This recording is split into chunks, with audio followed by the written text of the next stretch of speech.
अगाय ए आवाळच आहे बाबा इकडं. भारी भारी हरी. हा तो काय खरंच म्हणायची का काय? हा हो काय काय ओळखलं काय? कसं ओळखणार म्हणा, आत्ताच भेटतोय आपण. हा तुम्हाला माहितीये काय मी कोण आहे ते? कोल्हापूरचा राजा. म्हणजे कोल्हापूरच्या भागातला. हो तुम्हाला काय वाटलं कोल्हापूरचा राजा नाही असला? कसं आहे माहितीये काय, मी माझ्यासोबत नाही तो आब्या असतोय जो हो कायम, पण आता आब्या नाही, त्याला सोडून आलोय आपण. का म्हणजे अहो बेन लई कडू बोलायचं आहे ते. नुसतं आबाळ ठेंगायचं, नुसतं आबाळ ठेंगायचं, मोठं बोलायचं. हो त्याला काय मापच नाही बघा.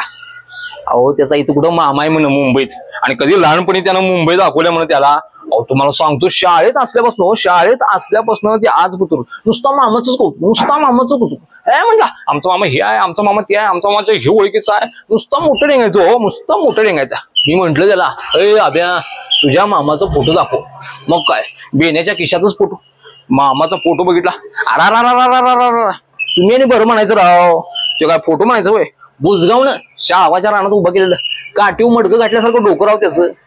मी म्हंटल आब्याला, ए आब्या हे तुझा मामा तिकडं मुंबईत वडापाव खाऊन जिवंत आहे का काय रे? असं म्हणून पण आब्या काय आपला ठेका सोडला नाही. काय म्हणला आमच्या मामाचा असा आहे, आमच्या मामाचा तसा आहे. फोटो बघितलं तर मामाचा असा आहे राव. तुम्ही कुठं आहे जा? तुम्हाला खरं सांगू काय, मला इकडं मुंबईला येण्याचं काय कारण नव्हतं बघा, पण आता आहे. आता आहे. काय विचारा, लाडकी बहीण योजना. हा त्याच्यामुळे आमचा काय फायदा नाही झाला, आपल्या आया बहिणींचा झालाय. पण मला एक मामा लाडका मिळाला की ते पण मुख्यमंत्री आणि मुंबईचा. म्हटलं आता काय आपण तटत नसतो. त्यावेळीच ठरवलं, रात्रीच्या महालक्ष्मीला बसलो आणि थेट मुंबईमध्ये सकाळी दादर स्टेशनला तिथंच गॉगल घेतलाय, आणि असं गॉगल काढला आणि दिवसभर गायर फिरून मुंबई फिरून तुमच्यापाशी येऊन गॉगल काढलो बघा. आता त्या आब्याला सांगतोच, काय आबाळ ढेंगायचं ते ढेंग म्हणाव. आता मी पण आहे तयार. काय म्हणता तुम्ही? बरोबर ना? जा तुम्ही.